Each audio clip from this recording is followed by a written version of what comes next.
Ano Ano gusto tawag mo? dun? Patingin. Huwag mo muna bayaran na yan. Wait mo. Ayun, nabudol tayo.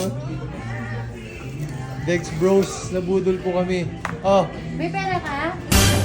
bayaran mo na. Sino magbabayad? Magkano cash mo? Sino magbabayad ba? Magkano na cash mo? Akin. May, may utang ka pa sa aking 1.5 ba? Uy! May utang ka pa sa aking 1.5. 1K yun? Ayan. Ano na? Sino magbabayad? Ikaw!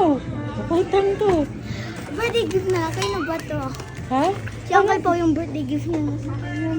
Birthday gift ni Uncle Pao sa'yo eh. Birthday nga ni Uncle Pao na isang araw. Utang yan ha? Wala mo lang thank you. Wala mo lang thank you. Sino nagbayad na ito? Ako. Ito na yung birthday gift mo sa akin. Nabudol na naman kami. Saan galing yan? Yung props?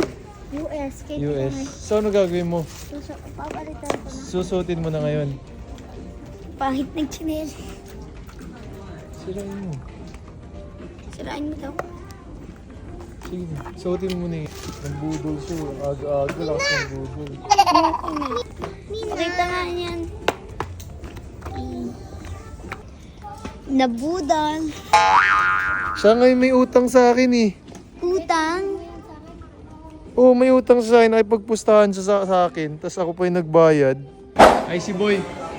Paano yung utang mo sa akin? Bayagan ko. Bukas. Ha? Magkano? 500 eh. Magkano yung May utang mo? 500. 1K. 1.5 uy. Bakit 1.5 1.5? sabi mo. Check mo yung video. Ay, oo. Oo. May 500 ako sa bag ko. Tapos may utang sa akin. May hinawak si dading pera sa akin. 750. Oh, babayaran mo ako? Tignan to niya, lumang short kasi ang big. Ang tanong mo.